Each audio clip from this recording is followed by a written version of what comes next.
Close reading and bias. In this video, I'm going to address two more concepts that historians use to analyze sources.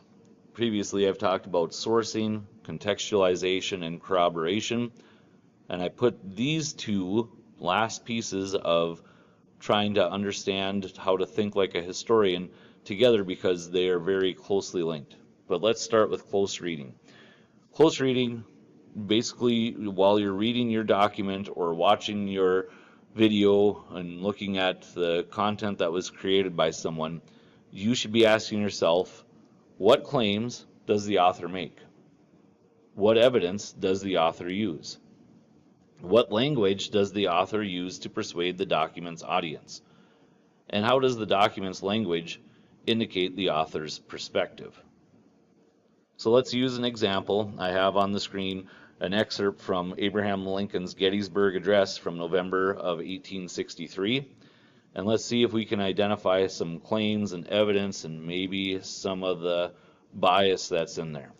All right, so Lincoln's Gettysburg Address starts out with fourscore and 7 years ago, our fathers brought forth on this continent a new nation, conceived in liberty and dedicated to the proposition that all men are created equal.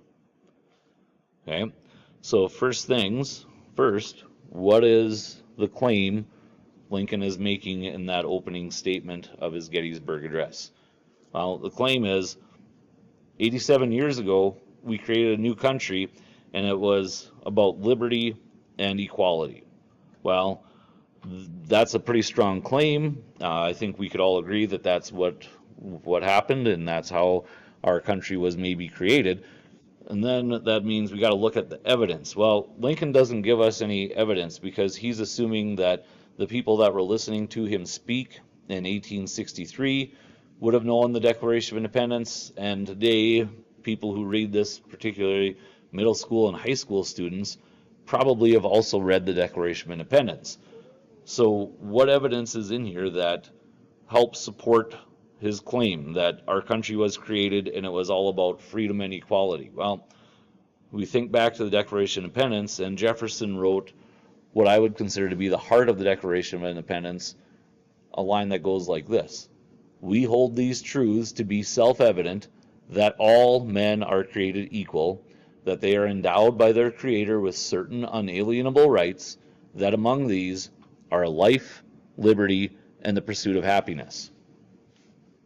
So Lincoln is using that line from the Declaration of Independence and the year that Declaration of Independence was written to support evidence for what he's going to continue on saying in his speech. He's saying, yep, our country is supposed to be about liberty and equality, or freedom and equality. So what language does he use to try and persuade the document's audience? He adds a couple different words in than what Jefferson used. He says conceived in liberty.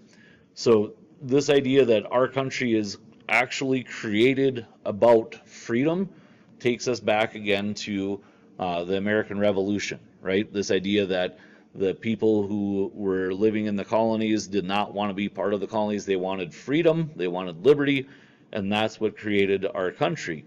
And then he says, Lincoln says, and uses the phrase, dedicated to the proposition. Okay? This idea that we're taking what Jefferson wrote from the Declaration of Independence. We hold these truths to be self-evident, that all men are created equal. That's the proposition, right? And we're supposed to be dedicated that all men are created equal, right? So he's trying to persuade us and remind us about what the beginnings of our country was, okay? And then the next question is, how does the document's language indicate the author's perspective? Well, this we got to look at the end of Lincoln's speech, right? The last half line and a half, I guess it is. He says that we here highly resolve that these dead shall not have died in vain, that this nation under God shall have a new birth of freedom, and that government of the people, by the people, and for the people shall not perish from the earth. Lincoln brings it back around, and he uses this whole idea of the Declaration of Independence, the creation of our country, as he starts out with his opening statement, that we're conceived in liberty and dedicated to the proposition that all men are created equal, he ends it with, we need to have a new freedom, in that we have a government that is run by the people. And he's bringing up to mind the first three words of the Constitution, we the people, right? So Lincoln is trying to give us this perspective that we need to redo and create a new path for what freedom and equality mean in the United States. And that's why we fought the Civil War, right? That's what Lincoln is trying to do. So this is how close reading works, right? Now, as we were doing the close reading activity about the Gettysburg Address, you should have also been realizing we're also hitting the idea of bias. So bias is everywhere. It's in everything. Everybody has bias. Even if you think you don't have bias, your own unique perspective creates bias, whether you intend to have bias or not. And yes, we can have statements that are not biased, but even if you wanted to nitpick, we can get into that and say, technically there's some bias there, right? So let's look at what we need to understand about bias. Most evidence that historians analyzed is biased because it represents the perspective of the person or group that created it, right?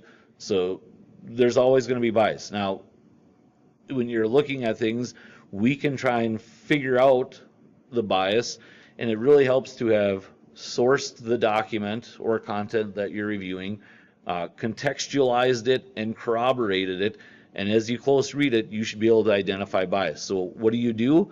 Well, you view every piece of evidence and every source that you look at skeptically and critically. Skeptically means, okay, what is the author trying to tell me? Are they trying to persuade me on something? Is this accurate? Is this true? Right? And as you're thinking those things, the critically part is where you go back and answer those questions.